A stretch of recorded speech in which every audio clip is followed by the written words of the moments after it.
Well, the Gunners may not get their hands on a fabulous foursome of trophies, but they'll give it a good go. And they've already got 4 goals this afternoon.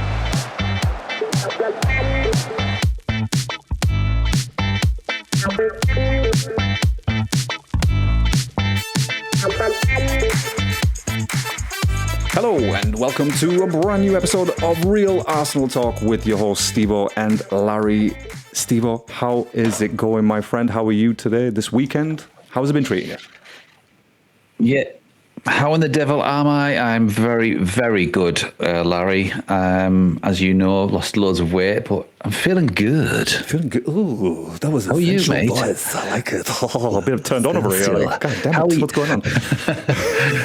How are you and the little fella? Or should I say big fella? Big fella now. Big Tommy. Sure, for sure. Yeah, he's good, mate. He's good. We're good, which obviously just, sleep is something that... Is he asleep? He's asleep now, yeah. Well, the missus sort of took over whilst he was dozing off, and we just put him in bed now. We swaddled him, and hopefully he'll sleep for a few hours, really, We're kind of aiming for that 3 hours. That's the magical... Is that what he's doing? 3 hours. A couple of days ago, he did like 6 hours. So again, it's sort of in and out. The issue that we have though is where we live. It's a maisonette, and upstairs it's a bit like that the building is a bit old. Do you know what I mean? Like 50s, 1950s type of shit. So the wall cavities and whatnot, they haven't been treated throughout the years. So unfortunately, even though we've changed the windows, we've done what we can, even with the radiators, it's still a little bit cold, and we think that's why he keeps sort of waking up earlier than normal. And obviously, I mean, he's what, like 2 months old? Every time he drops his arms when he's asleep, he thinks he's falling. So he's like, he'll do like little jerks and stuff. And it's like, dude. Yeah, it's class, isn't it? It's funny until you see his eyes open. And then he's like, oh, no, please go to sleep. Please go to sleep. Do you get, I mean, obviously, just quickly, for people who don't have kids out there, but so obviously on a night in your bed, do you have him like next to either the wife, or is it you take it in turns kind of thing? So if he's next to... is he in a crib next to you, or? So we had the Moses basket, which now he's become a little bit big for, in terms of wide, right? He literally can't put his arms because they're just, he's that sort of wide. So we put him in his little cot, which obviously I'd built before he was born anyway. So that's what we're aiming for now. Like, for this past week, most of the days he's been sleeping in the cot, but again, because he's sort of away from where the radiator is, for example, we feel like, that's why we think, he's a little bit cold. Because when he was in the Moses basket next to us, like next to myself or the wife, whoever was sleeping, later, he was fine. He was fine because the radiator's quite close. It's not like it was always on anyway, but it was still warm enough. But yeah, I think that's what's happening with him right now. But yeah, he's sort of like at the other corner of the room. The room's not massive, by the way. Like it's like 2 steps and I'm there. But he's in the other corner of the room, and we're kind of hoping that he's going to get used to it. And he, like I said, he sleeps a little less than what we want him to sleep, but he's doing it. It's that. What I was trying to say, I remember when we used to take it in turns, like me and the wife. So at some point, obviously, I don't know if it was my son or my daughter, but it was one of them, and it was like they'd lay next to you, and you'd be laid on your back in bed, and then like you'd be rocking them with your hand or whatever you were doing, and you were touching them and stuff, and then like they'd fall asleep, and you'd be like, oh, damn it, and they'd fall asleep, and all of a sudden you'd hear like, and then and you think, right, no, what's that? And you don't ask, and you think, no, just rock them back up there, you'd hear like, you think, oh, really? And then you get fucking closer, wouldn't it? You'd think yourself, oh, no, they've just gone to sleep. Yeah, so it's so horrible, close. Isn't it? For us, yeah, I mean, we obviously we took it in turns as well, and I think for us, as soon as he makes that first move, we're like, oh, fuck's sake, no, please, it's only been half an hour. I know this sounds barbaric, not barbaric, but I mean, do you have him in a onesie? Yeah, so he's got like a bodysuit on, and then we just bought him like a sleeping bag, but that's a swaddle as well. So it's like a 2.5 tog or whatever it is, so it keeps him nice and warm. And we're kind of hoping from tonight that's going to be the sort of the magic bullet. But I don't know. I honestly don't know, because the other swaddles were like 1 tog, so it was just very cold. Yeah, we used to we used to find, obviously, because my sisters and that, they had kids before, obviously, a lot sooner than I did, I think 20 years ago. So that I'd like learn from what they used to do. They used to wrap their kids up, because if their arms are out, that keeps them awake. Yep. So they used to wrap them in stuff and in the blankets and stuff, and then they'd get to sleep. So I thought obviously that would work with my kids, and it did to a degree. To a certain point, yeah. Obviously they got stronger as they get older. They get stronger, and they just break themselves out of it, and their arms can move. But the onesie kind of thing does work, and if you can wrap them up, people say, "Oh no, you've got to get no," but it does work. It works. If it gets you like an hour of sleep, it's honestly, it's heaven, mate. So it really does, yeah, mate. And I think honestly the swaddles, and this is the test that we've been doing for the past few weeks, just to see what he sleeps better in. The swaddle, it's 100%, because his arms are tucked in. Absolutely, he feels like he's been hugged, but at the same time, because he's quite chunky, he sort of will fight his way out of it. And they do. I just see a hand popping out from his face like this, like from the swaddle. And he's like, "What the hell are you doing? What is going on here? What's going on?" But yeah, and it's funny, because as soon as you see his arms drop, you can see him sort of rock himself awake, and he's like, "Oh fuck." Yeah. But anyway, yeah, he'll be fine. He'll be fine. He's coming up 3 months old, so he'll be fine. And yeah. He's been doing a lot of reactions as well, though. Like, we've been sort of conversing. I've been conversing with him, his little language, all that shit. But he reacts. Does he watch the game? He will, but like, my wife. I mean, obviously, if you stood with him and you're watching the game and we score or concede or whatever, and does he kind of pick up on your vibes, you think? He does, especially the Brentford match when they scored. I got so upset. Like, I didn't shout or anything, but it was just, you can feel the anger, seething. And honestly, you could actually feel that, because he started crying afterwards. And I'm like, dude, don't worry about it. We're still top of the league. Don't even worry about it, all right? Yeah, man. Yeah, we're still 4 points clear. Come on, everybody, himself included. But yeah, obviously, when I'm with him in the living room, and he'll watch a game, when I, what I mean, and then my wife will come in and she'll be like, "Oh, don't let him watch TV," and I'm like, "You can't even see anything from me," and he gets bored. Like, he'll just do this thing, and it's like, all right, cool, fair enough. But yeah, I feel like he's a bit of a good luck, because every time I've watched a match with him, we haven't really lost, touch wood. But that's not to say we've definitely won, because Brentford. So, but yeah, he's unfortunately for him, he will have to be an Arsenal fan. So he gets attracted to the blue colour, and I'm like, no. Pardon? Yeah, exactly. No blue here, mate. But yeah, the away kit is maybe.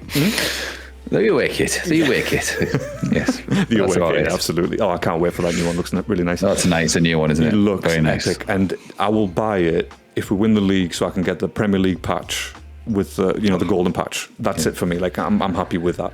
Yeah, it looks like we're not getting that one then.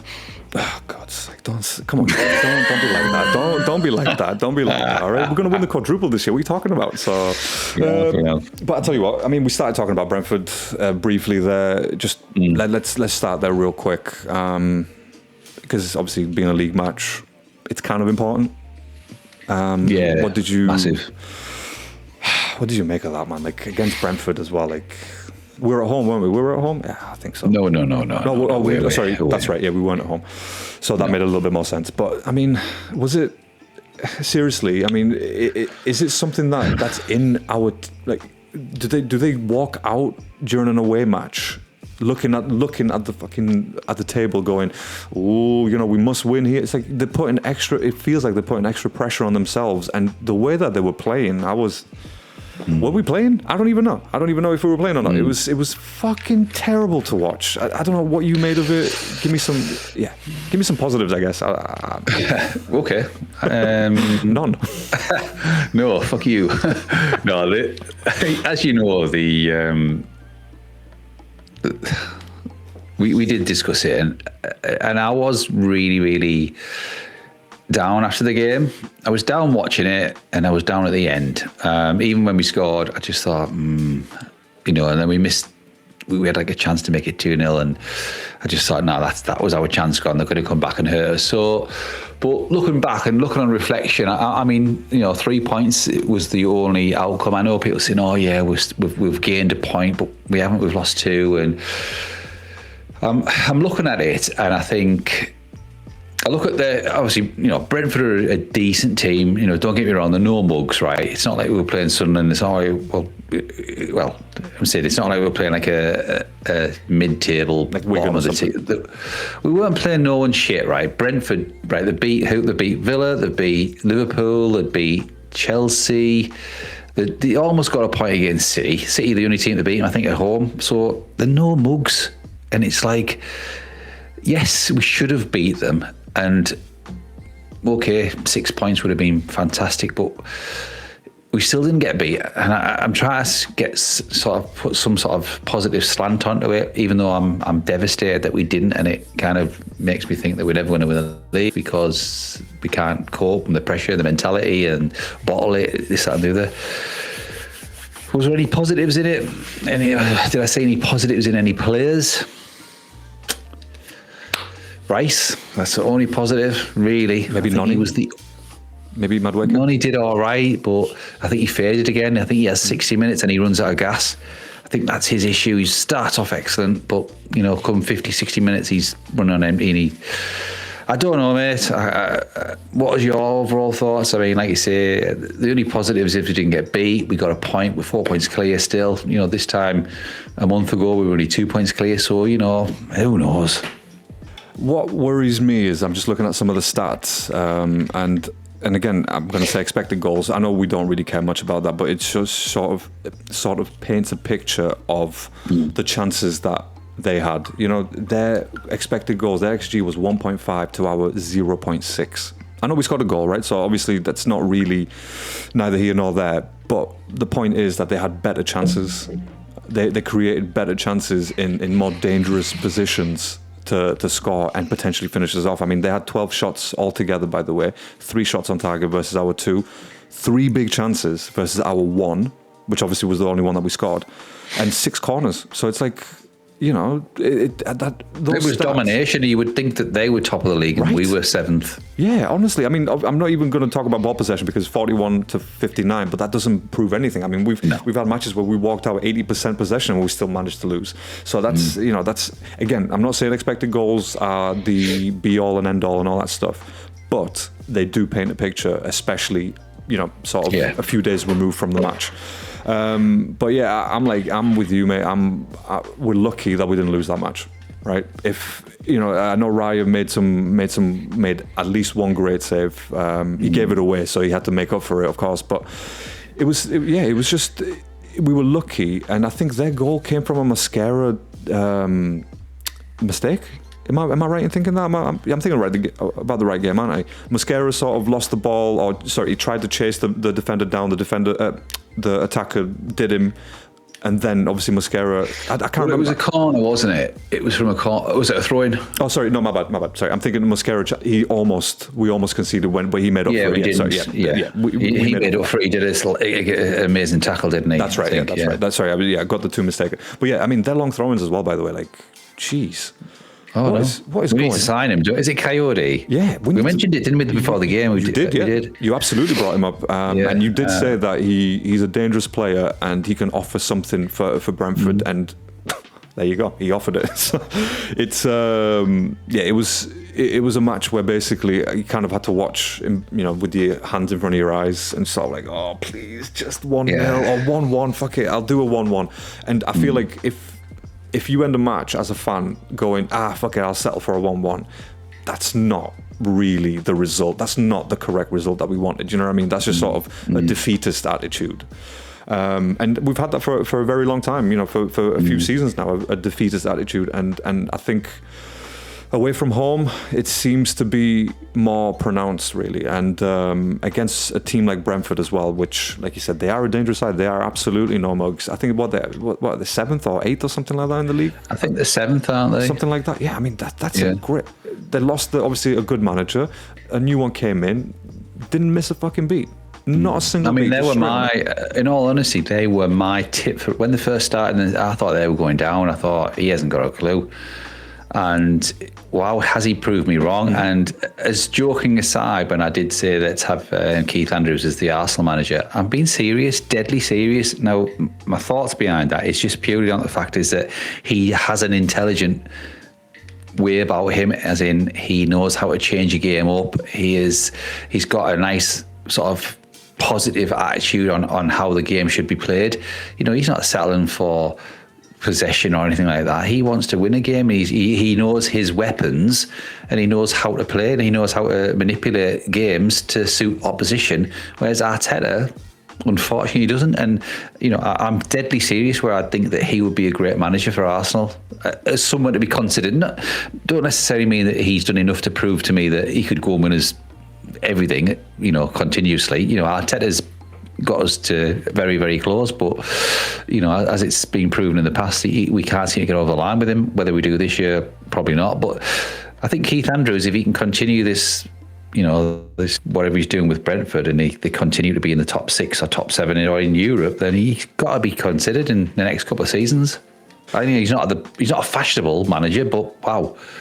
No. Hey, if it's unfortunately, it doesn't matter how good your footballing style is if you're not winning titles and you're not winning leagues, or if you're going into a match and just settling for a draw or whatever, then yeah, that's not good enough. And I don't care what the name of the next manager is, as long as he comes in, wins, I don't mind. Keith Andrews, fucking Sam Jackson, don't care, right? Not Samuel L. Jackson, by the way, just a Sam Jackson. But yeah, I mean, just on that, and about Arteta as well, I sent you this link tonight. I sent you this quote. Now, I can't find where it was actually said, so I don't know how true it is, but the fact that... Is it the source about him... Like the board telling him... Yeah, the board telling him that I think I've seen something similar, yeah. But that's the thing, like, I'm trying to find the actual quote, or, you know, the interview, or whoever, you know, which member of the board said it, just to confirm it. But or was it just someone like us making a story up? It was on a page called Live Kickoff, so I don't know how reputable that page is, but I think it's quite reputable. So anyway, so if that is the case, then I cannot blame the board at all. Like, you know, they have fully backed him, right? Absolutely fully backed him. This is the time now. You've got the players that you wanted, Mick. This is the time now. So yeah, I mean, that coupled in what you said about Keith Andrews and potentially Thomas Frank, who is an Arsenal fan by the looks of things. Which we know, yeah. Which we know he is. So maybe he sabotaged his own role just to be like, well, Arteta's going to leave soon, so I'll take over Arsenal. I don't know. Speculation. We don't talk to Thomas Frank, so. But yeah, obviously I don't want to repeat what we've already said many times, but yeah, this is the season. Board has even said it. If that is true, the board has even, you know, sort of woke up and they're like, right, well, what else do you want from us? You know what I mean? We can put in another billion if you want, but what are you going to do with it? You know, I don't think it's a bad statement to come out with, because I honestly think that it would be it potentially could push it. It's like Arteta could think, well, sorry, if I'm going to be sacked, I'm going to be sacked. You don't know, do you? But it might be a good thing that they've come out and said that, you know, this is your last chance, Mick. You know, if you don't win anything significant, which is obviously the Prem or the Champions League, you know, we're going to have to look for the manager. The Carabao Cup and the FA Cup probably don't cut it. It might be a good thing. I don't know. I hope they have not come out and said it, because it could just take the shackles off as such. Yeah. It's like at the minute he's like all hell bent on, you know, a bit of freedom. You don't know, do you? If it's true, it's true. Yeah, I mean, if it, like you said, if it is true, I'm kind of glad that the board has probably come to a decision like that as well. Because again, how much longer can we drag it out where we just end up second? I mean, you know, are we just going to be known as perennial fucking losers? Is that what it is? I don't want that. I really don't want that. And again, we're talking about a league where literally next season, a Man United could be battling for the title. Chelsea could be battling for the title. City and Liverpool are still there. That's your fucking 5. That's your 5 teams in a top 4, which we need for Champions League. That's 5 teams in there. And again, it's going to make it so much more difficult, because if Chelsea and Man U start stepping up next season, you know, it's not going to be a walk in the fucking park. It's not going to be a 2-horse race, is it? So, and that's the main concern. Yeah. But look, on a better note, obviously I know we had to bring up the Brentford match just a little bit, because I just feel like it's an opportunity lost, and it sort of epitomizes what we've been doing, really, and I hate it. I really don't want to see that, because we can go on a 3, 4, 5, 6 game winning streak, right? No one will say a damn thing as soon as we lose one match or draw one match where we should have won, to add to our points tally. That's it. Everyone's like, oh, bottlers. I don't think we're bottlers, all right? I don't think so, because we've been top of the league for, since the beginning of the season? So about 7 games in, wasn't it? that's fine. But, majority of the season, we've been top of the league. It's not like we haven't slipped away from that. Yes, we've been, what's the most we've been? 9 points? Was it 9 points clear? No, you've never been 9. Was it? No, I think it it was 7. 8. It was 8 points because City drew, didn't they? Not the Liverpool match, obviously. The match before that, they drew, I believe. Was it Tottenham? They drew Tottenham, yeah. But they had a game in hand still, didn't they? Oh, they did, yeah. That's we might right. have been 8 clear, but we had a game. They had a game in hand. That's so why we've never been like massive, yeah. That's why it always felt like, oh, fucking hell, they've just closed the gap in 2 matches, because they had a game in hand. Yeah, that's usually why. But I'm saying, my point is that, we have been top of the league, and we are top of the league still. We haven't let that slip. If anything, we've overtaken, when it happened at the beginning of the season. So until May, obviously, of course, that goes without saying, until May, we won't really know what's going to happen. But I just don't see us as bottlers. That's not the way I look at us. I just feel like there is a lack of something. Like, you just can't pinpoint. I know we talked about mentality, but then they come back and they win in the Champions League, in the FA Cup, in the EFL Cup. They reach the final. So you think, is it mentality? I don't know what's going on. And then you play Brentford and you think, right, this is the time now. You just need to this one match. Please win this match. They didn't do that, and it's like, well, okay, so it is mentality. Do you know what I mean? It just feels very, very difficult to point to where the actual issues are, because it's not like we're fielding, dramatic teams, dramatically different teams. It's the same team. The core is the same. Where's the difference? Like, what is the problem, basically? That's the main question that we need to ask. What is the problem, right? Mick, what's your problem? So, because he's got everyone at his disposal. All the players are back, right? Havertz was missing, wasn't he? Havertz is missing. It's a bit, that's a bit sad, to be honest. I mean, I think during the Brentford game, I think he probably would have been a difference maker. Maybe we could have squeezed a 2-1. I think that was our predictions, I believe, if I'm not mistaken. Yeah, I think I said 1-1, didn't I? But then I said, no, I'm going to be positive. Yeah, because I went 3-0, so, I was stupid. I mean, obviously, getting back to the Brentford game in general, I thought as soon as Odegaard came on, he did make a difference. He did. He played well. I just don't understand obviously, he injured himself trying to tackle Lewis Potter, didn't he? And it was his... This is my criticism of Odegaard when he's out in the middle of the park.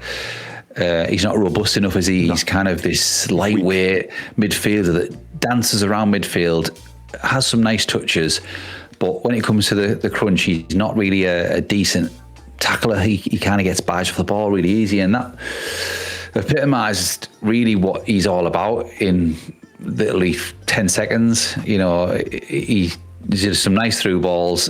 He came on and he sort of influenced the game. We got the opening goal, and then down the other end, they get a flick on. He's marking his man, and he just doesn't seem to put his body. He just I don't know. It was just half-hearted, and that's what happens. You normally get injured when you're half-hearted. I always think, as a footballer, if you don't go in committed, you're going to get injured, and that's Odegaard's problem most of the time. He gets injured because he's half-hearted.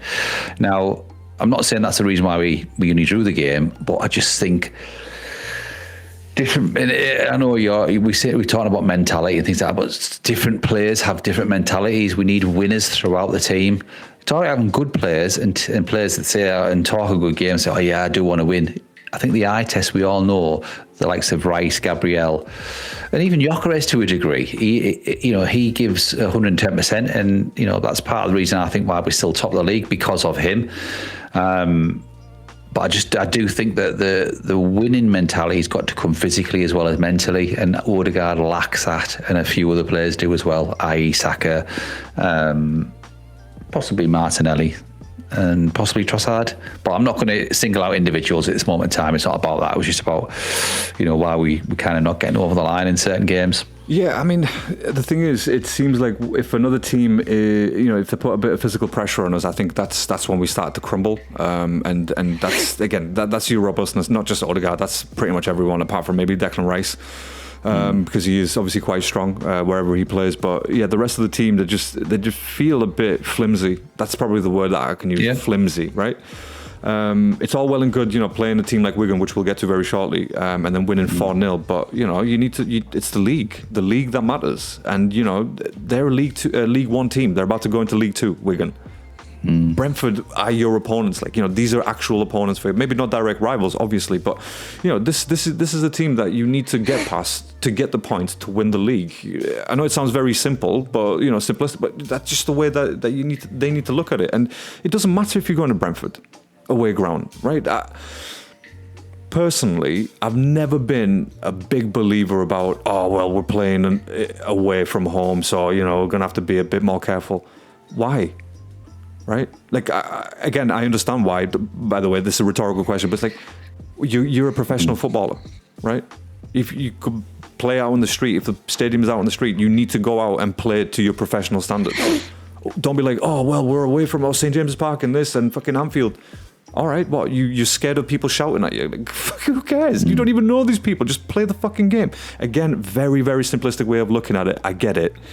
But that's always sort of been in the back of my mind. It's like when people talk about, we're away from home, so it's going to be a bit tricky. It's like, why? Did you forget your tactics or something? Did you forget your homework on the bus or some shit? You don't know what you're doing? I don't understand. So yeah, like I said, there is explanations, obviously, as to why when you're away from home, you're going to be a bit more cautious and whatnot, because the other team, they just, they'll be up for it. But I feel like if you're up for it as well, we're a better team than Brentford.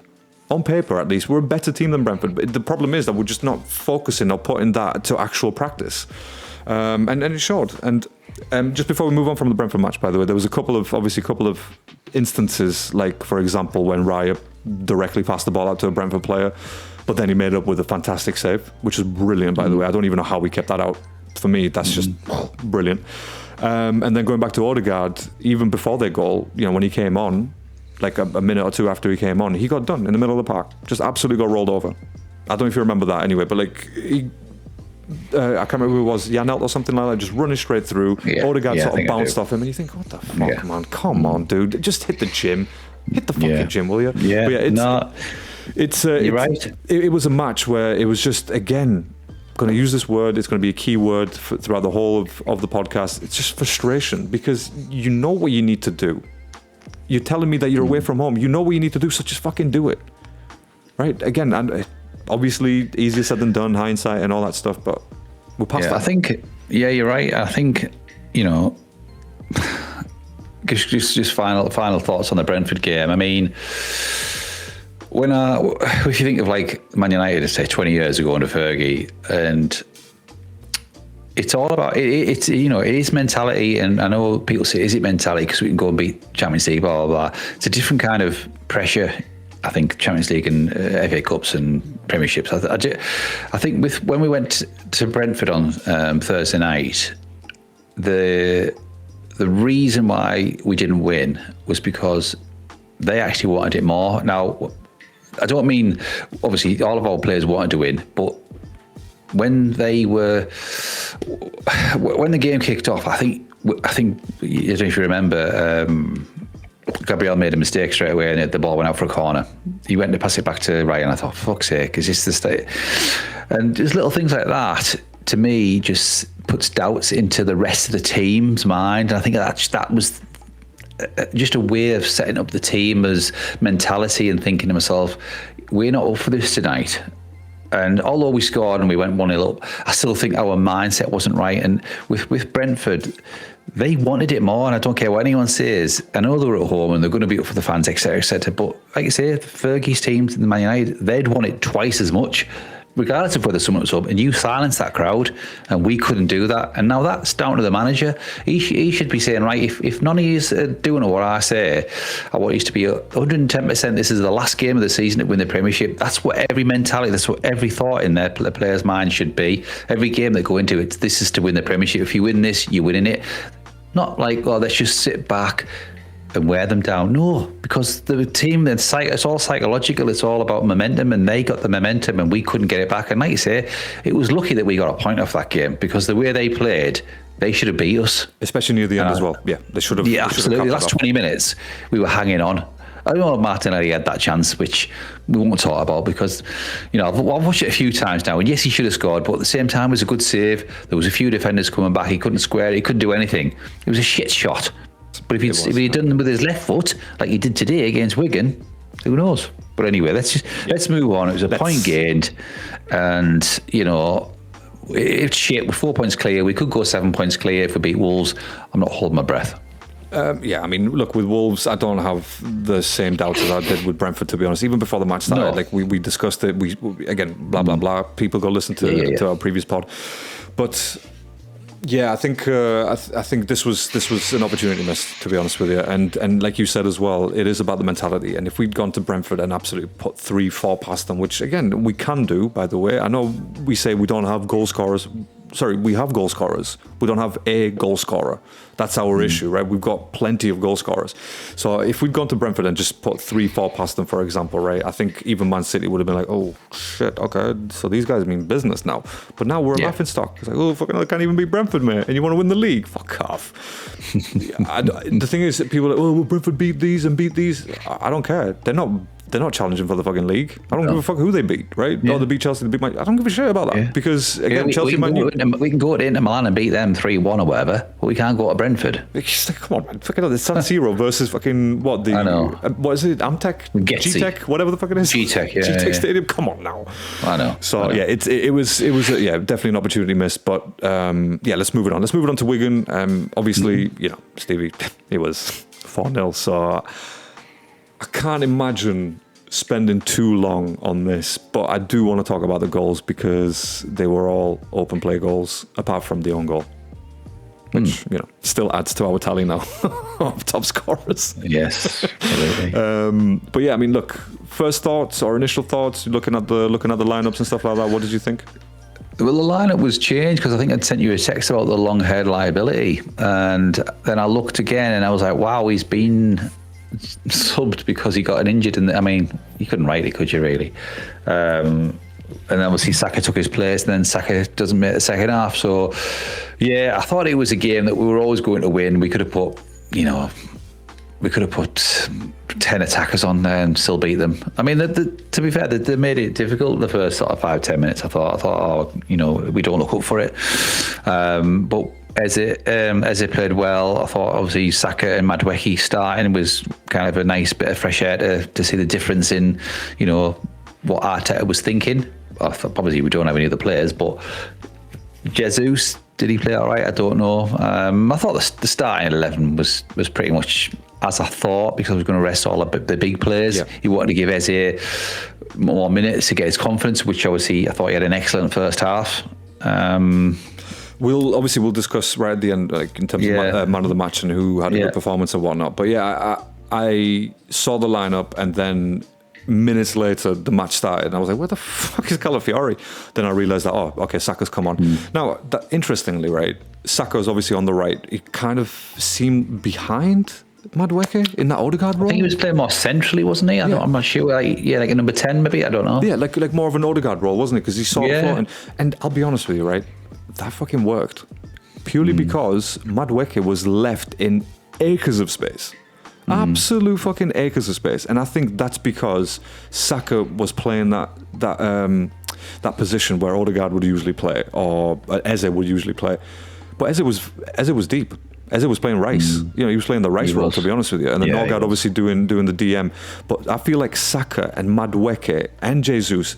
I know you're saying Jesus may not have the best of games, but that sort of front four, even Martinelli, they have speed behind them, right? They can pass the ball. They're very good at that, especially like Saka and Martinelli. They're quite good at passing the ball, and the speed that they have as well. It's such a good tactical shift to what we've seen from Arteta, because we've never seen Saka and Madueke on the same side.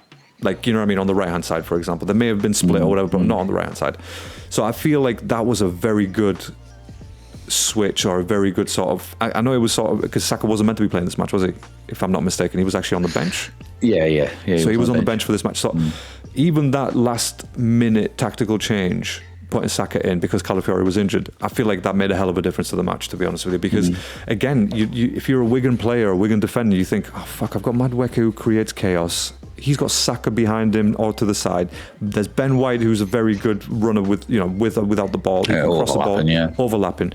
And then you've got Jesus in the centre. Like, what am I meant to do here? Like, who am I meant to mark here? And it was very, very clear from the get-go that this was... I know you're saying like, oh, we didn't feel like we were up for it. I've genuinely looked at it. I was like, oh, these guys are going to get smashed. it had that vibe about it. You know, we were at home as well, and yeah, I just felt like they were going to get smashed. And I'll be honest with you, I knew that. Yeah, I'll be honest with you, 4-0 they were lucky that it ended 4-0 because at least it could have been 6 at the very least before half time. But I'll tell you what, you know, the goal itself, Madueke scores, Eze. That's a lovely ball from Eze to Madueke. Super finish. He's really in form right now. Noni Madueke. What'd you make of the pass? Yeah, I think obviously with regards to the opposition, and I think Arteta probably just said to him, look, just go out and prove to everyone that he can do this. But I think he should do that in every game, regardless of who the opposition is, what competition it is. And I think they all had something to prove today, and I think it was the perfect game for Eze. Yes, although the opposition wasn't great, they didn't look really out of place. I think they put up a good fight. They were really dirty. As you can see, they were very dirty. They were very physical. I don't think it was an easy pushover, but I thought Eze, in that position where he's got the freedom, whether it's something psychological that he knows there's no pressure because there's all the focus on the league, as you say. But no, I thought he had an excellent first. And I thought the first pass through to Eze to Madueke he just shows you what he can do because he's brilliant at stuff like that. You know, he sees things. He's very forward thinking. Odegaard sees it, but just never does it. You know what I mean? Just quickly getting back to there was the Brentford game. I don't know if you remember. There's been a still on social media with Odegaard. He has the ball, and he's got one Brentford player in front of him and one to the left of him, and he's in a bit of space, and Gyökeres is through the middle waiting for a pass in front of goal, and it goes square to somebody else, and Gyökeres, all he had to do was lay the ball through to him, and Gyökeres was onto it outside of goal.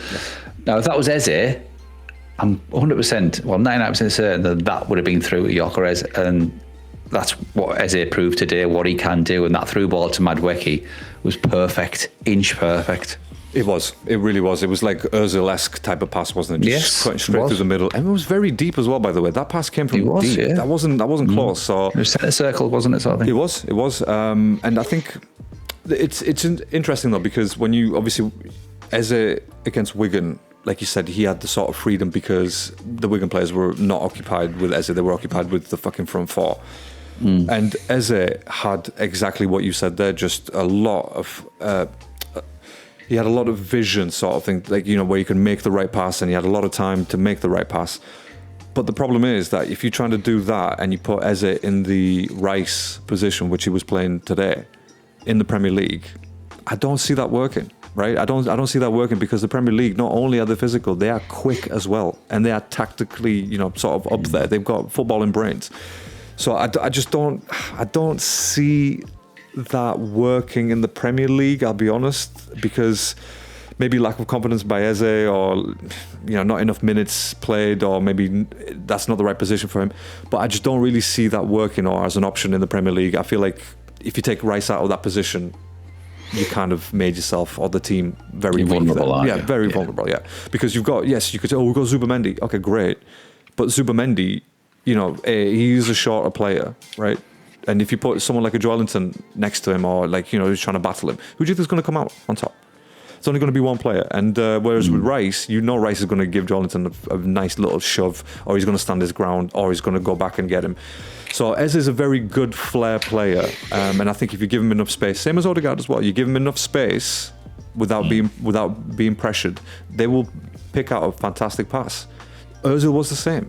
Right? I don't remember Ozil being very robust, I'll be honest with you. No. He was tactically, he got genius. Knocked off the ball quite a lot, didn't he? But he was a bit stronger than Odegaard. I think so, yeah. Definitely a lot stronger than Odegaard. Obviously, I think after the injury, Odegaard seemed a little bit more sort of standoffish, especially when he goes in one-on-one tackles, or if a player's coming at him trying to take the ball, he'll just sort of not give up, but it kind of looks like he's giving up. It's like, dude, come on, you're not even trying. Please try.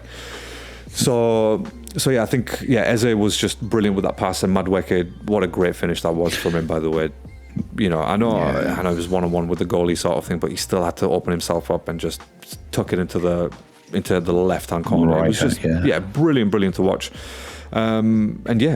Both of them very good link-up play. And Eze, I feel like he was in this match.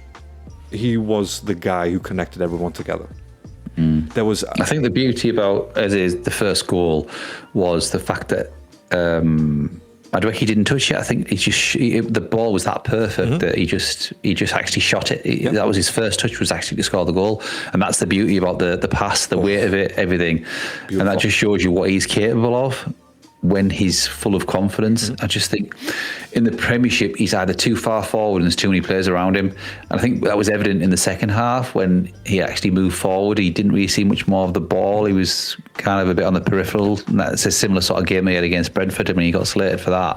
But I think when he's deeper and he can look up, it was similar to his Crystal Palace days, I thought, where he had like a lot of time and a lot of space on the ball. So maybe it's something for Arteta to work on. Who knows? I mean, I've always been vocal about where Eze should play, and he should be a free roaming player. And I think today he had that free roam, especially in the first half, and he showed what he did, what he can do. Whereas in the league, the rigidity just sort of comes through. You know, you could see it clearly. It's like Arteta doesn't trust these players in the league to play freely. That's why there's so much. Like, you know, you need to do this or you can't.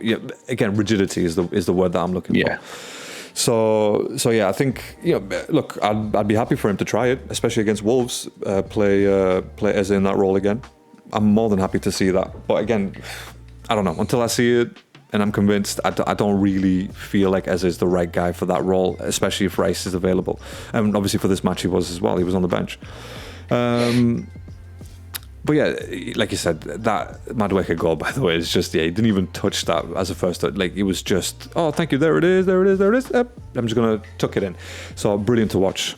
And that makes it 1-0. I think after that, it was just like, me, okay, this is going to be the end. I was cooking, by the way. I was making some ragu. Ragu. We're making some bolognese ragu. Ragu, very nice. Very nice, because apparently spaghetti bolognese is not a real thing. The ragu is, and you do it with tagliatelle. So again, it was just the whole thing. It was very nice. It was delicious. I was watching the match. I loved it, by the way. Like, I'm ready to move to Italy, to Tuscany, and just, you know, try out all the Me too. stuff. Yeah. I'll join you. We'll do all pod from Italy. If this podcast blows up, right, we'll set up a studio in Tuscany somewhere, like in the middle of the hills. We're laughing. So there you go. Sponsor us, please, whoever's out there. Tuscan government, please. We're asking. But yeah, so 1-0, and then I think it was a few minutes later, if I'm not mistaken. Played in by Eze. It's Martinelli. It's 2-0. It's 2 assists for Eberechi Eze, and it's another FA Cup goal for Gabriel Martinelli.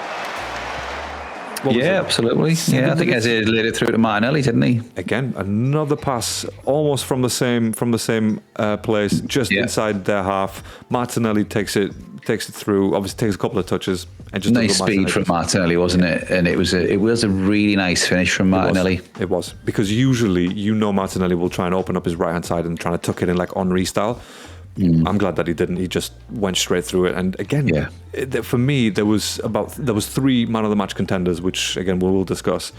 But yeah, I'm glad to see Martinelli score another FA Cup goal. And again, this guy's just need him to do it in the league now, and then we'll be more than happy with him. So. But yeah, 2-0, that in such close proximity was just, you know, I was like, oh God, this is going to be an embarrassing night for Wigan. It really is. And it almost was. But the next goal, which was an own goal. Keep that in, you know, he does, and Saka's made a good forward run. It's a bit of a heavy pass, but he's kept it in as well. And then it's gone into his own net of Jack Hunt, and it's 3-0 to Arsenal. Well, they lacked a little bit of firepower and creativity at Brentford, but there are no such problems this afternoon. They helped us out a lot. Thank you so much, Wigan and your players, and thank you for adding to our tallies now. But no, I think it was. Go on. No, go on. Yeah, no, wasn't it? It was. It was Madueke, wasn't it? It was like you said before on a previous pod, like we're creating this chaos for them to concede, and we would have scored anyway. I think whoever was coming in close, it would have been a goal from open play. But obviously, as it happened, their defender headed it straight into the top corner, didn't he? But it was chaos again and speed from Madueke down the right, and a nice cross in the box. Yeah, I mean, Madueke obviously takes it down the byline. It kind of reminded me of that Gareth Bale move. Do you remember that when he did? I think he was playing for Tottenham. Inter. Oh, was it Tottenham against Inter? No, was it Tottenham or was it Real? Was it Real Madrid? Yeah, I think it was Real Madrid against Inter. Tottenham. Tottenham. Are you sure? Was that the season before he went to Real? Tottenham, where he sort of ran off the pitch. Yeah, he ran off the pitch around the outside and sort of like... Yeah, that got his move too in Real Madrid, That's right, yeah. It was just that one move. Oh, God. Do you know what I mean? But yeah, I think that move itself from Madueke, it just sort of shows what he does and what he can do. He's not afraid. He's not afraid to make that run or to take that player on, because absolutely. I genuinely think I don't think Saka would have done. No, he wouldn't have, and this is what we keep saying. Yeah. You know, and he is getting slated. Saka. I mean, I've sent you a few things, and people are cottoning onto it. You know what I mean? We've seen it all season. Yeah. Seen it all season. All those Tuscany producers out there, you better get watching this. All the Tuscan producers out there. You've got our fingers on the pulse.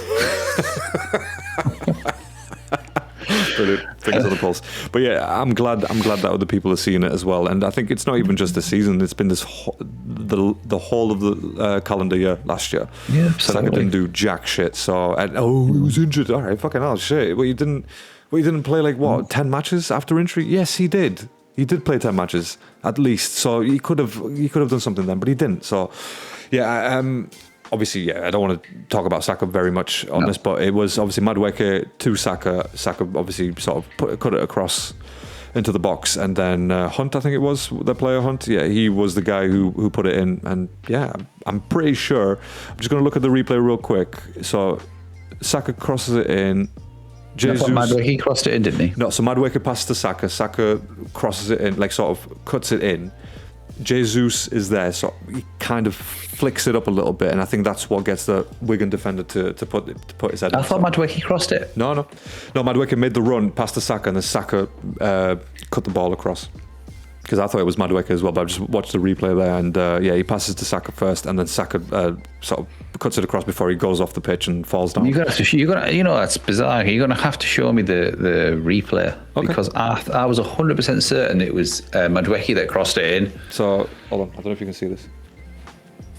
So that was Saka, by the way. That was Saka who just passed it. Hold on. Go back. Oh wait, that was forward. Sorry, I'm looking at it backwards. So hold on, here we go. So Madueke,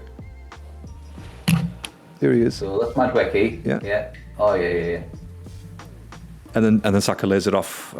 So you're right. But Jesus, if you watch that like from a different angle, Jesus actually gets a tap on the ball, and that flicks it up for the Wigan defender, and he gets his head in. So yeah, I think someone in the box would have definitely scored a goal, or even like the next attack we would have fucking scored. But yeah, another great move. Just Madueke, man. He's really impressing me, and on a field with Saka, for him to be better than Saka is just like it makes me happy. It's music to our ears, isn't it? Because we've been saying it for how long? Yeah, way too long, by the way, for at least 2 seasons. But yeah, but then again, look, it's a nice link-up play, and this is what I was talking about. You've got two players who play on that side. They can be interchangeable if you need them to be, but Saka, technically, he's a little bit better than Madueke in terms of you think? To play the Odegaard role. I mean, right? He's got a better vision, I feel, than Madueke, but the way that Madueke makes those runs and just absolutely just kicks up fucking dust when he leaves. He's been brilliant for me, and I know obviously he hasn't performed for the full 90 minutes or the full 60 or whatever it is. He's sort of hot and cold in matches, but I think, to get a goal or 2 goals, for example, or an assist in general, that's good enough for me, right? I don't care. I don't care if you lost the ball twice. If you scored a goal and an assist, I don't care, right? And to score a good goal like he did tonight, it was just brilliant. And I think he scored against Brentford as well, didn't he? He was the guy who scored. So. Yes. Yeah, lovely header, yeah. Yeah, so I'm saying I like it, right? He's done more than Saka. Whoopsie. Well, yeah. How many Saka scored? He scored 2 goals in a year or something? Yeah. It's not good. It's not good reading at all, especially for our star boy and all that stuff. But 300 grand a week, laughing all the way to the bank. Yeah, I was going to say, as soon as he signed that new contract, he just turned into Aubameyang, didn't he? So, and Ozil. Obama Ozil. But yeah, it was nice to see. Obviously, that's 3-0. I felt a little bit bad. I was like, oh, fucking hell. They didn't need their own player to score for us, right? We can do our own scoring. But thank you either way. So yeah, 3-0 at that point. I mean, like, come on. There's absolutely no way that they were coming back, and it was only the first half. And that's at that point. That's when I thought, oh shit, this could be 6-7-0. I wanted it to be 6-7-0, just to be like, right, we've just vented all of this frustration that we've been having in the league. Just sorry, Wigan, you're the guys who came up next. So yeah, 3-0 at that point. Again, own goal, but who cares, right? They made it happen. There was 3 different players that made that goal happen. Madueke with the run, Saka with the pass, and Jesus with the little flick on. They made it happen. So I can't sit here and be like, oh, it's another own goal. I know there's going to be rival fans. Look at that, it's an own goal again. I'm sorry, did you forget about the other 3 that we scored from open play? So yeah, I think, and then obviously, look, the Jesus goal. Jesus in behind here, and it's Jesus over the goalkeeper, and Jesus scoring Arsenal's 4th. When I first saw that, I was like, that's offside. Yeah, look at a mile offside. That was fucking way offside. But on replay, it wasn't offside, or at least it didn't look like. Because obviously, I know it's because he had that much space. It was like, wow, we must be miles offside. But hey, am I right in thinking that there is no VAR up until the 5th round? It comes in the next round, isn't it? Next round, yeah. Okay, so that makes sense. Yeah, 5th round or whatever it is. Because there was some bloody crazy calls throughout this weekend. In the FA Cup, which were just... Hold on, let me Are we going to do that as moment of the week? Okay, yeah, we'll do that moment. Yeah, we'll come back to it. Yeah, that's good. Yeah, man. But yeah, I mean, look, when you look at that Jesus goal and you see the pass from Norgard, it was very reminiscent of the passes from Eze just earlier on, right? And I think at that point, you kind of think, all right, we're going to just sort of let this go now. Because it felt like a lazy sort of pass where it's like, I'll try it. And he did. It worked. Do you know what I mean? Jesus was there. He had the ball. But I don't know. I mean, what do you make of the 4th goal? Yeah, I mean, obviously that much space and time, I think we would have scored that. But typical Jesus fashion, I just thought his composure's awesome. And I love the way... I don't want to keep referring back to the Brentford goal, but again, when Martinelli had the chance, I just think if that was Jesus in that position, he would have chipped it over the keeper, and that's probably what I would have done. I just think Martinelli hasn't got that in him to do that kind of little chip and dink over the keeper. But no, it was a nice finish because, to be fair, the Wigan keeper, what was he called? Tickle or something. Tickle, yeah. I think he had a really good game, and I think he stopped it from being more than 4, didn't he, eventually as the game progressed. I mean, he did make some good saves, but yeah, it was a nice finish from Jesus. Really nice. Yeah. I mean, look, it's weird with Jesus though, isn't it? Because he'll have a good game, and then obviously he'll go off the boil for a while, and then we won't like him, we'll slate him, and then he'll come back, he'll score a goal. But yeah, in front of goal with that much space, yeah, I had no other doubt, to be honest with you. Sorry, I had no doubt that he was going to score that. And yeah, the composure in front of goal, just, you know, that's why he's a striker. You know, he's known as a striker. He's not known as a winger. And again, Martinelli sort of proved that last week. But I think maybe Martinelli's just allergic to playing in the league, man. I don't know, because every other competition he's scoring goals and he's making a nuisance of himself against the opposition. But in the league, it's like, how tame do you want to be? Like, why are you taming Martinelli? Just let him fucking off the cage, like out the cage, let him crack on. But yeah, look, 4-0, first half finishes. Is it fair to be like, let's just not go out for the second half? You know, should have been, because that's when injuries happen, don't they? When people get lazy and challenges go in a bit reckless, and yeah, I don't like that. It should be like the ref should just go to the opposition team and say, look, do you want to come out in the second half and just refund the fans half the money? Because everyone knows it's like, oh, fucking that's boring, yeah, you know what I mean? But I don't know. It was a bit of a... But which manager would they speak to, by the way? Because they had two managers, you know what I mean? I don't know, which one do they speak to? They go to the one that's getting beat, obviously, you know what I mean? No, I'm saying, like, Wigan had two bloody managers. Like, who the fuck do we go and speak I know, with? Yeah. Oh, sorry, yeah. I know it was a bit bizarre, wasn't it? But... yeah, I don't know. Because they had the two managers on the bench, and then at the end of the match, there was that old geezer who brought everyone on the pitch to go clap the fans. Who and I'm was like, he? Yeah. What's going on? Is this the president? Is this the president of Wigan? Like, what's going on? But yeah, it was good to see 4-0, and again, it's just sort of at that point, it sort of took any stress away from me as a fan. It's like, right, okay, I don't need to worry about this match now. This is pretty much in the bag. At no point did I ever think that, oh God, the way that we play in the second half, sometimes they could come back. No, they had maybe 2 chances. One of them was from that Joe Taylor guy, and it was just our mistake really that he found himself running through. But Kepa Balaga, he does his thing, man. Like, he's cool. A couple of good saves, didn't he? He did, and I was quite impressed with him, to be honest. He was very, he played well. He was very jovial. Even when he was taken off, even the commentators were like, "Oh, do you remember that EFL Cup final when he refused?" Dude, that's Maurizio Sarri. This is Mikel Arteta. If he does that to Arteta, he's not even going back to London Colney, fam. Like, he's going back to Spain straight away. Like, get on the fucking get to Heathrow, lad. So it was good to see, and look. It was a match against Wigan. Do I want to see Kepa in the EFL Cup final? I don't think I do. I don't think I want to see him there. But at the same time, I didn't want to see him in the first leg of the semi-final. But obviously, the fact that he's made it all the way through to the final, I get it that it's a bit unfair to take him out. And imagine if he puts Raya on for the final, and Raya just gets absolutely obliterated by 3-4 goals. Ooh, someone's getting shot. No, I honestly think he'll play the keeper. He will in the cup final, because I think they'll play what's his face for City. They'll play Raya. What's he? Setford. No, for City. Oh, who the fuck is it for City? He played yesterday, didn't he? Can't think of his name. Oh. Not Tom Heaton. It's not Tom Heaton, is it? No. Oh shit! Yeah, 2 seconds. I've got the actual things up here. 1 minute, please. Stand by, please, and I will find it for you. But so what I'm saying is, they played Salford yesterday, didn't they? Yes. Yeah. What I'm saying is, I think they'll put Kepa in. Trafford. That's it. Yeah, Old Trafford. They'll put Kepa in because I think the Trafford will play. It's just a bit of respect, I think, really. And I think it's a nice touch. I hope they do. I don't want to see Ryan go. Imagine if we get beat and it's Ray's fault. Yeah, why the fuck have we changed it? So I think keep to that team, and I think he'll do the same. I think Champions League is Raya and the Premiership's Raya. That hopefully is the deal I've got going, because it's fair.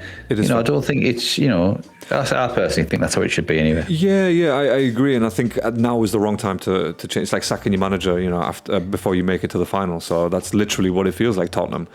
But I think I'll be honest, the way that Pep is, I can genuinely see Donnarumma in goal for that final. Just to be in a twat. Just to be like, screw you, man, I want to win. You know what I mean? None of this respect bullshit. I want to win this match. So, yeah, it's a tricky one. But yeah, I feel like he has to go with Kepa as well. He's been good enough in the matches that he's played. I've had no issues with him really, like major issues. Obviously with Raya, I know we talk shit about him sometimes, but that's because we see him more often than we do Kepa.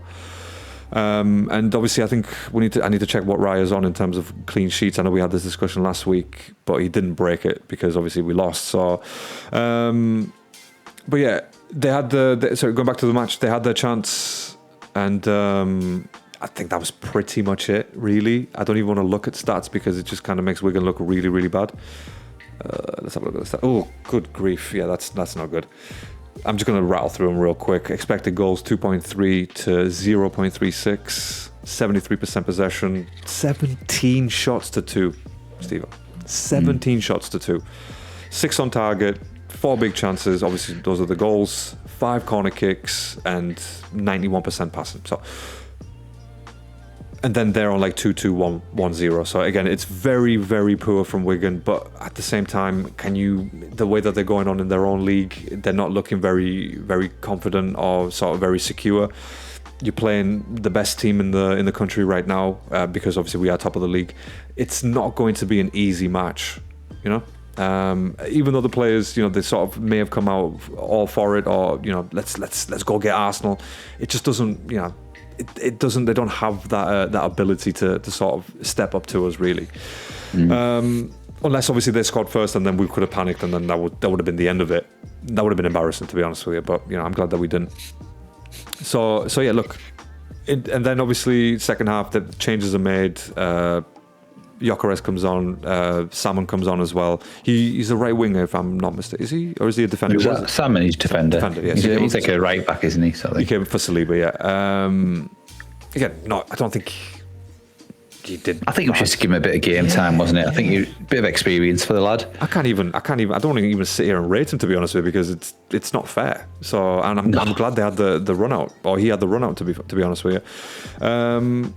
But yeah, sorry, real quick on the Arrizabalaga situation when you got subbed off. Tommy Setford came on, 87th minute. What do you make of that, by the way? Like, did you like the change?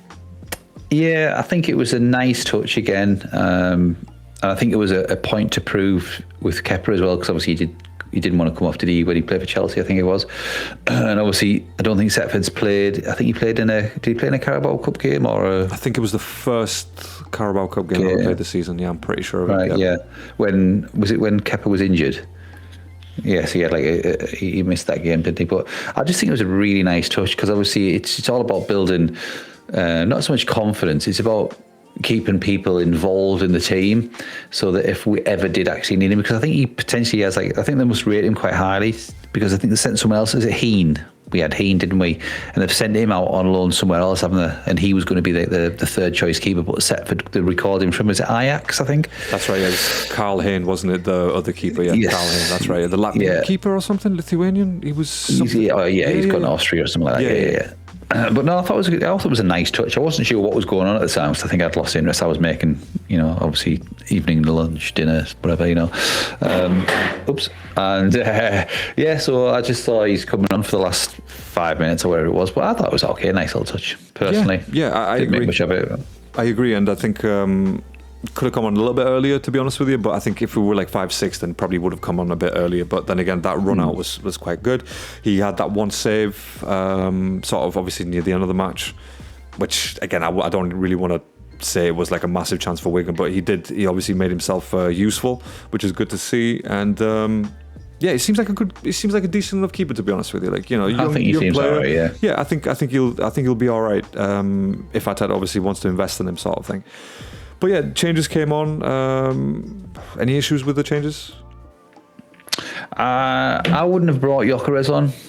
I know that he probably thought, let's get him a run out, but the dynamics of the team changed. Like I said to you in the second half, that Eze was playing further forward, which impacted his ability to sort of see the runs of different people. Wigan sat right back. I think that was a bad move from Arteta. I could see why he brought Gyökeres on. I thought Trossard played well, but I think the Gyökeres, I don't know. I didn't think it was the right, because Gyökeres would have been better in the first half, wouldn't he? Because there was a lot of space, and obviously Jesus, scored that goal. And again, we can talk about it and always look back in hindsight, but I personally think it was the wrong choice to bring Gyökeres on. I would have probably just kept him on the bench, like with Rice, just saved him for the Thursday game. But Trossard did okay. Who else came on? Zubamendi came on later on. Later on, he didn't. Salmon came on. That was it. Was it Trossard, Gyökeres, Zubamendi, Salmon, and Setford? Wasn't it? That was it. That's it. Yeah, that's it. Yeah. Other than that, Zubamendi, I think it took him a while to get in the game. To be fair, he came on, what was it, 73rd, 75th minute or something? He came on in the 79th minute for Ben White. Yeah. But I think Ben White was kind of had a knock or something, if I'm not mistaken. Yeah. So I don't think it was a substitution that was meant to be made, or at least not for Ben White. If anything, Norgard would have come off. But I think it was kind of a forced situation. Was Timber on the bench? I don't even know. Was Timber on the bench? I don't know. Actually, I was wondering where he was. No, I don't think he was. Timber was not on the bench. Oh, he wasn't. He was actually left off the squad as well. Yeah. Okay. Maybe Nkapia could have filled into that right back role potentially. Moved everyone across one, maybe potentially. I think. But either way, it wasn't a substitution that he wanted to make. I don't think putting Zubamendi on, especially that late on. I just don't feel like there was was there any benefits to him coming on? I don't think there was. No. Right, same as putting Rice. If you'd put Rice on the 87th minute, it's like, well, what is the fucking point? Yeah. This is the time when you're going to get the injury. This is the time when that Aimson guy or whatever his name was, he fucking took him out, man. Yeah. Jeez, that took Gyökeres off, didn't it? You took Gyökeres out. It was a really bad tackle, that wasn't it? If VAR was part of this match or part of this weekend, he would have been sent off. That guy, Aimson, he would have been absolutely. It's lucky that Gyökeres is kind of robust, very robust, big, strong, physical guy. Otherwise, Martinelli or even Jesus, they would have been fucked from that. Yeah. Absolute Absolutely. diabolical Imagine challenge. Odegaard, he would have died. Oh, God, he'd snapped him in half, wouldn't they? But Jesus Christ. Yeah, no, absolutely. I think as an overall package today, I think I was quite happy just to see us win by a lot of goals, to be fair. Eze had a boost of confidence in 2 assists. He almost had a goal near the end as well. He was trying, wasn't he? Before he came desperate. off. I think if he passed that through or like sort of laid it off into the middle of the box, I think that would have been a goal as well. But that's fine. There's no harm in trying, and I felt like he deserved to try that as well. Yeah. So no, overall, Steve, I was really happy with our team, and again, caveat is that we played Wigan, but we can only play the team or beat the team that's in front of us. So yeah, I'm happy with that. On to the next round. And do we know when the draw is, or has it been? Tonight, isn't it? It's tonight. No, tomorrow night. I think after the Brentford game, isn't it? Oh, I thought this was the end of the FA Cup run. Okay, so tomorrow then. Fair enough. We will chat about that at another podcast then, in that case. But is there an idea of who we may get? No, it's random, isn't it? It's drawn out of the little box thing, little fucking ball, or whatever it is. Stupid shite thing. Yeah, little fish ball. But yeah, I think overall very good. And I know obviously we chatted on messages as well, and we were just like, or maybe if we did this or if we did that, but at the end of the day we won, so it's irrelevant. And this is the beauty of pre-match conversations, because we lay out our fears. And then by the end of the match, we either confirm them or deny them. So fortunately for us, on this occasion, we had no fears. What are you talking about? You know what I mean? We were fucking brave as shit. Who do you want in the next round? Well, should I say, listen. Go on. I mean, obviously I'm a massive conspiracy theorist, and I think sometimes that things are fixed on purpose. Now, obviously I'm just looking at who's left in the team. So obviously West Ham are in there. Mansfield would be a lovely team to get. That'd be fantastic. But Man City, you're going to get them, aren't you? Norwich is still in it. Southampton is still in it. Newcastle, obviously Liverpool, and today you've got Leeds, Wolves, Sunderland, Fulham, and us. I think Mansfield's the team to have. Obviously, Port Vale Man City are going to get them, aren't they? I think Port Vale play tomorrow, don't they? So, and Brentford play tomorrow. Oh, sorry, Port Vale actually play on the 3rd of March. Oh, okay. And then Macclesfield, Brentford, they play tomorrow, as we said. But why 3rd of March? Why is the Port Vale match? Anyway, Bristol or Port Vale, one of those would be great. I don't want to get Wrexham, by the way, purely because Are they in it? Yes, they won. They beat Ipswich 1-0. The reason I don't want to get Wrexham... Wasn't that the league? Well, no, that was FA Cup. I'm looking at the FA Cup draw. 1-0, yeah. When did they play? Friday? They played on the... Friday, 1-0. Friday the 13th. So they did. Yeah. Oh, yeah, Chelsea's still in it as well. Chelsea's still in it, of course they are, but they'll probably get like Burton or some shit, or whatever the fuck. Yeah. As long as we avoid Liverpool and City, and Chelsea, Liverpool, City, and Chelsea. I'm not really asked about the rest, to be fair. Yeah, I think, but if we get one of them, fuck it. No, it's I wouldn't give up so quickly. It just makes it a little bit more difficult of a match, to be honest with you. A bit more sort of resource consuming matches, because you can't play Setford in fucking goal for that, let's be honest. So for me, like I said, the only teams barring Liverpool and Man City, of course, I don't want to draw Wrexham, because I just feel like the narrative there is written for us to get absolutely slapped by them or get embarrassed by them. Oh, Ryan Reynolds did it again. It's like, shut the fuck up. Shut up, idiots. But at the same time, I wouldn't mind watching Arsenal versus Wrexham, because like two of my favourite actors who are on the team against my favourite team, it's like, I want to see what happens. But no, I don't want to see what happens at all, actually. Let's just move on from that. But Mansfield, that would be...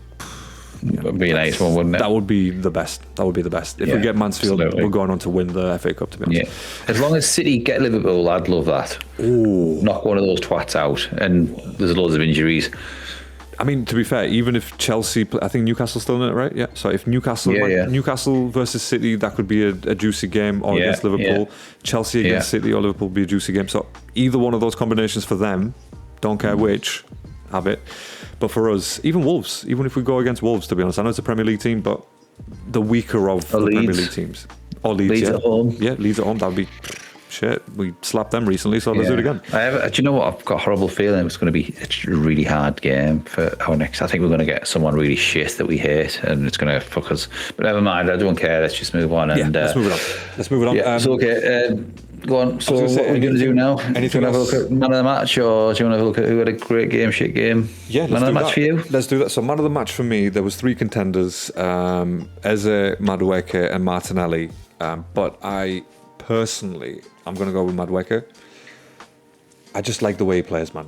Every time I watch him on the field, I just think, yes, this guy's going to do something. Something's going to happen from his crazy pass or crazy mistake that he may make. But he makes things happen. So for me, yeah, I thought it was man of the match, to be honest. What about yourself? Yeah, I mean, I do like Madueke, and what I do like about Madueke at the moment, he's playing with confidence. You can see it. He's trying things, and he's not afraid to take players on. And even if he loses it, that's what I do love. And with Saka, unfortunately, we keep reverting back to Saka. It's come to the point now where his confidence is probably a bit shattered, a bit similar to Ez's. But man of the match wise, I mean, I know the TV gave it to Norgard, didn't they? What? Yeah, he got man of the match, which I'm a bit surprised at. I mean, yes, I know he set up Jesus' goal, but I didn't think he had a particularly convincing game. I thought he played okay. I think it was good, but I wouldn't put him man of the match. It was against Wigan. Yeah. No, absolutely not. I thought Eze was really good. I thought Madueke was good, and I thought Martinelli good. I can't really split them. I thought Eze's for his first 2 assists was really good. I think he did control the first half. I thought he was trying stuff. I do like Madueke. It's out of them 2. Martinelli played all right, but I think it's out of Eze and Madueke, and I can't really. But just to be controversial, I'll say Eze. That's fine. There's no controversy from my end, my friend. That is a player I agree with, because again, he did have a very good game. I enjoyed watching him play, and I really hope this boosts his confidence going into the league. Yeah. Because we'll need him now. Definitely need him now, because I feel like Odegaard, every time he's come on, he just seems a bit on the downer, to be honest, and it doesn't seem like he's feeling it. Do you know what I mean? Maybe he's got different things popping in his head, and I think after he became a father last year, and obviously the injury coincided with that, it just kind of took him off the rhythm. It's knocked him off, yeah. It really has. It really has. I feel like, if he next season he's like, oh, I'm going to retire by the end of this season, then it's like, right, okay, I can believe that, I can see that I'm going, isn't it? There's talk. I mean, there's rumours that he's thinking about going. I mean, I heard a rumour today, and it was said Man United, but I don't know if I can believe that, to replace Fernandes. Where's Bruno going? To Arsenal? Well, no, he's fucking off, isn't he? End of the season. Oh, fuck's sake. I mean, I'm glad that we don't have to see Bruno Fernandes, but at the same time, it's like, well, he's a good player. He's better than Odegaard, so why don't we just go in there and try to win something and trying to bring him in? He guaranteed we'll win something with him. I'd have Cunha instead. I'd have Cunha than Fernandes. Cunha's a good player, and Buemo's a good player as well. Two players that could have slotted straight into this Arsenal team, and then Arteta would have absolutely ruined them. So yeah, exactly. In a way, I'm glad that they didn't show up. But yeah, I think so. Flash scores have given Madueke an 8.4, which is man of the match, closely followed by Eze. So yeah, those 2 were definitely for me. Yeah, very good for you as well. So okay, who was your weakest player of the match?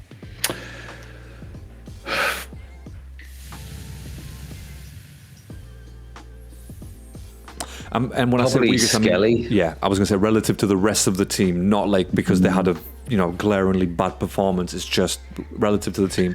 Yeah, something about Skelly, you can see in his demeanour. When he gave that foul away and got yellow carded, his overall pace. I just think there's something in the back of his mind, whether it's his mate Wanyeri's, not at the squad anymore. He's obviously at Marseille, but there's something about Skelly that sort of says to me that he's not happy. I don't know whether they get any more game time now that Calafiori's potentially injured. Obviously, Hincapie is first choice left back without a shadow of a doubt. But I think something all right with Skelly. I mean, I don't rate him at the minute. I think he's really off the boil. He's really sort of gone down on my estimation. I thought he's too slow. He gives fouls away. It's just not right. His head's not right in the right place, personally. Yeah. I mean, I'm just looking at some of his stats here, and to be honest with you, they do not make for good reading at all. I mean, he had 8 duels. He won 3 out of 8. Wow. Tackles won 0 out of 1 attempted, and committed 2 fouls. Yeah. So yeah, I think Skelly was the writing's on the wall for him, isn't it? Yeah, Personally. yeah. And look, Needs it's to go all on well and loan. good. People being like, "Oh, well, he's young and his head's dropped." It's like, okay, well, that's your problem, right? That's your problem that your head's dropped. No. You know, why is your head dropped? You've still got plenty of games to play, plenty of matches to play in the season, not just the Premier League. So you need to make yourself available. You need to make yourself known to the manager. Like, you know, yo, you need to pick me. I am the guy. Screw Calafiori. But if his head's dropped and you're a young player, it's like no one's going to give you that second chance, mate. You know what I mean? No. Because it's like, well, you've already proven your mentality to me. Your head's dropped already, and you weren't even meant to be a starting 11. So why is your head dropped? Like, what? You know what I mean? Last season, we needed him, so he stepped in, he did his thing. Fair enough. A bit of importance added to him, like, you know, a bit of sort of like, yeah, this is the guy that we need. But now that we've actually got two different players who are very good defenders, then unfortunately for Skelly, obviously he's on the back burner. It's like, well, okay, that doesn't mean that you're He's got to shit. up his game, hasn't he? You know, if he wants to nail his place down, he needs to up his game. Yeah. He's got to get it by the, he's got to grasp this opportunity and think to himself, look, I'm playing for Arsenal. Let's just do it. He's not. You can see his head's gone. He's not in the right place. So yeah. I think the writing's on the wall. I think he'd be out on loan at the end of the season, and I think that'll be the end of his Arsenal career, personally. It's a shame because, I do like him as a kid, but he's not good enough. At least for now, yeah. At least for now, he's not. And I think the other two players that we have in Calafiori and Capia, they're going to make it very difficult. Yeah, they're going to make it very, very difficult for him to have any matches, unless it's EFL stuff. But right, okay. Look, before we do end it for this episode, I just want to say, right, I just realised it was an FA Cup match. We weren't wearing white. Okay, for that whole knife crime fucking campaign. Yeah. Because every single fucking season that we put that white kit on, we have lost. We've not won one single match with that kit. So I'm so glad, because I just reminded myself, because I was watching the replay, and then obviously on the badge they've got the red FA Cup badge, right? And obviously I know the whole thing was like no red or whatever it is. But it's like, well, that's red, so you could have changed that. But anyway, so I looked at it and I was like, oh, yeah, that's right. We weren't wearing the white, because this is usually the rounds that we do. And I'm super, super glad that we haven't done that to ourselves again. It's like, okay, you're going out there to play football. You're not going out there to fucking campaign for knife crime, all right? Do that in your own fucking time. Yeah, go around the Emirates, hand 100%. Out your fucking leaflets, whatever the hell you need to do. That's it. I don't want to see it on the pitch, okay? Of course, everyone's against knife crime, absolutely, and especially down here in London as well, which is, quite prominent. But I don't care when I'm watching a football match. I'm not thinking, ooh, I wonder who got stabbed today. It's like, I'm watching the fucking match. I don't care. You're just bringing attention to it and putting it into people's minds and stuff like that. Yeah, which is fine. Like, look, the thing is, even if they had the kit and just sold the kit on, like, for charity purposes, fair enough, right? I probably would have bought one, okay? But the fact that we lost every single match that we played, I do not want to buy that kit, because I will never wear it. So, but yeah. Right, Steve, is there anything else you want to add for the rest of the weekend? Moment of the weekend for you? Yeah, if you want to just have what was your moment of the weekend? You go first, my friend, because I think I went first last time. Right, there was so many, right? Obviously, particularly in the Villa game against Newcastle. Oh, God. However, I'm not going to go with that one. Oh, okay. I'm going with the Premiership game, Chelsea against Leeds, and Cole Palmer's miss. Oh, God, yeah, that was... I've got to say, for me, as all the other shitty decisions, offside, penalties, free kicks, red cards against Villa and whatever, Cole Palmer's miss, that is really, really inexcusable. I'm sorry, for a player of his quality from that far out to win the game. Wow, unbelievable. That was my moment anyway. That's fair. And when you consider Cole Palmer and who he is and what he's done, and you think that's the guy that I would have in that position to score a goal, and for him to look, if it was Garnacho, I could have accepted it, because he's a fucking dyke. We wouldn't even have a conversation. But I think Cole Palmer, he, considering who he is and what he's done, I think he should have definitely put that away. But look, it happens. He's a good player overall, and now and again he will have a mistake, or he won't score in an open fucking environment. We've had our own players who are not doing that shit. So but that's fair. I think for me it has to be the Villa Newcastle. What was it? The red card, wasn't it? There was all sorts, mate. Honestly, there was so many. Red card from what is it, Luca Digne? Then there was obviously the Tonali one, and the penalty that wasn't, and the one that was, and where do you start? I mean, there was that many. I couldn't sort of single one out. I think for me, it was probably the penalty. That was that was just the worst decision I have ever seen in my life. And who was the ref, by the way? I can't remember who the ref was. Let me see if I can find it here, because again, he's the type of guy that we do not want to fucking see refereeing out. Yeah, Chris Kavanagh, of course it is.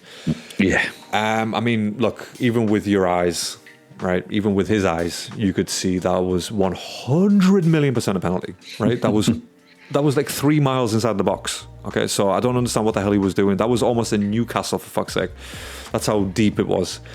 But yeah, for me, that was the moment of the weekend, and it was so obvious, by the way. And I know, obviously, I don't really care for Villa because screw them and screw Unai Emery. But at the same time, I just didn't want to see Newcastle win, right? I just wanted to see an entertaining game. I wanted to see go to penalties or whatever, right? But it didn't. And just the decisions that were made against Aston Villa. What, as a Villa fan, right? You must be into conspiracy realms right now. Yeah. Because there's no other way. And I understand there's no VAR, but we football didn't have VAR for like over 100 years. Didn't have VAR, right? Yes, of course, mistakes were made, but I don't remember an obvious mistake like that being made, where it's like, okay, ref, you didn't see it for whatever reason. What the hell was your linesman looking at? You know what I mean? He was supposed to be following the last defender. Where was he? So I don't know. I think that was just. Wow, that was conspiracy realm. I think VAR has now taken I think they've put such doubt into the referee's mind now, because they've stopped officiating any decision. It's like they don't see it because they know VAR is going to see it. Yeah. And because these referees, week in, week out in the Premiership, are playing with VAR to back them up, that when it comes to a game without VAR, they're missing everything. And it's like, wow. So it makes us more reliant on VAR, which we wanted to get out of it, didn't we? Because VAR has become such a hot topic of controversy. It wasn't. But when it's not there, it's like, fucking hell, VAR would have spotted that. Yeah. It's weird, isn't it? You know, we're relying on technology, which I don't like, but that's another pod altogether. Look, I mean, the idea and the theory behind VAR is very good. If it was executed correctly, it would be fantastic. If it didn't interfere with games as much as it has done over the past 6 years or whatever, how long it's been, it would have been perfect, right? But the fact that VAR sort of want to make themselves the star of the match, every single match, that's the worrying part, and that's the part that I don't really care for, to be honest with you. And most fans, they're exactly the same, like you said that. But yeah, for me, that has to be the moment of the weekend where it's like, hold on, I just want to see this red card on Bizzo, right, their goalkeeper, because I missed this when I caught the match. That was ridiculous. I need to see this because. But that Tammy Abraham goal was quite nice, to be honest. I didn't realise Tammy Abraham was actually playing for Villa. But there you go. So, okay, so ball comes out. Yeah. Wait. Did I just... That's a straight red. Okay. So 1 second. Bizzo was like, what the hell's going on? Can I see that? Okay. So he didn't even touch him. Oh my God. Didn't even touch him. And just on the sort of topic of not touching other players, right? I don't know. Obviously, you probably don't follow Serie A and Inter and Juventus and stuff. But yesterday, I'm going to send you, not now, look, when we finish, I'm going to send you a link to the highlights, right? And I need you to watch what happened in that Inter Juventus match, which is mind blowing. Italians are just like, they haven't learned from all the fines that they've had over football fixing and match fucking scandals and whatnot. I don't understand how this is still happening, even with VAR. But I'll send you it off air and then just let me know what you think. But all right, Stevie, if you have nothing else to add, my friend, we will leave it there for the night, and we will get this podcast out bright and early for everyone. Oh, prediction, yes. Okay, let me just go to it. So we're playing Wolves. Are we playing Thursday again? Did you say? Wednesday. Oh God, fucking 1 day early. Jeez, I'm not prepared for it mentally. So against Wolves, away from top home. Against bottom. It's typical. It's got 1-1 written all over it, hasn't it? I can see who's winning. I'll be honest. I can see who's winning. When I looked at that fixture, first thing in my mind is like, yeah, we're going to win this. In prediction terms, I'm probably going to go with a 4-1. They're going to score first. and then we're going to come back and slap them. That's my prediction. There you go. There's a hot topic for you. What about I yourself? think, obviously, I can't see them playing like Brentford. I think the atmosphere at Brentford was very hostile, and it was a horrible, horrible night. The weather was shit. Everything that could have gone wrong went wrong. We didn't start well. Wolves don't want to have them type of players, right? Now, it's either going to be Wolves have got nothing to play for because effectively they're relegated, aren't they? So they're not going to play with any fear. They're just going to go out there and enjoy themselves.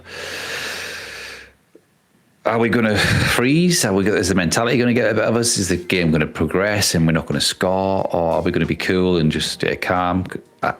We didn't score at the 60th minute, I don't think it was, against Brentford. That's so right. Was it after Odegaard came on? Yeah.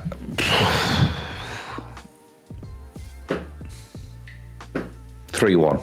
Ooh, very nice. I like it. They're scoring first, or are we scoring first? No. I think it's 2-0 to us. Okay. I think they might get a consolation, but I think we've got enough to beat them because they're not as good as Brentford. No. So that's my basis. I'm basing my predictions on the fact that they're not as good as Brentford. But fucking hell, who knows with us?